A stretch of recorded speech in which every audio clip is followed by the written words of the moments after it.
Aquí teniu la pista on es juga al bossabol. Són aquests matalassos inflables de colors. La pista es divideix en dos, de manera que els camps queden separats per una xarxa.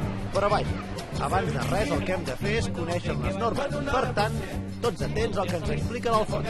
Que une tres facetas diferentes. Ell és un dels jugadors que el Club Natació Barcelona ha convidat perquè donin a conèixer aquest esport. El club vol que el bossabol es jugui a Catalunya.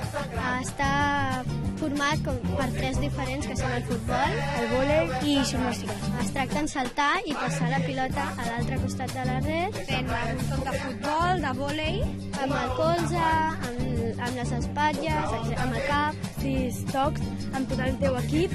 Doncs ara el que toca és practicar. Primer cal assajar els tocs amb les mans. Què? Creieu que és fàcil? No és gens fàcil. Botar i a la mateixa vegada tocar la pilota costa molt. I passar-la és molt complicat, no la pots agafar i et costa passar la pilota de la xarxa. Som encara baixets i petits, llavors no som prou alts com per arribar a l'altura de la red. És molt difícil. I el moment més esperat, provar el llit elàstic. A tothom li agrada saltar, com més amunt millor.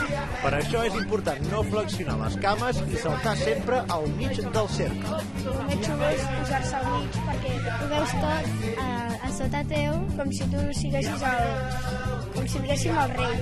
I com s'aconsegueixen els punts? Si la poses en el camp gris, val un punt, i si la poses al centre del blau, al llit elàstic, val 3.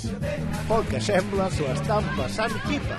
M'ha encantat. Molt xulo. Perquè hem pogut saltar molt. Pots fer voltaretes i tot, i si caus no et fas mal. Encara que no en sàpigues, et diverteixes. Tots els aspectes són divertits.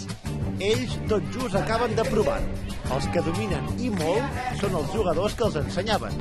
Mireu quines cabrioles. Aquest esport és tot un espectacle.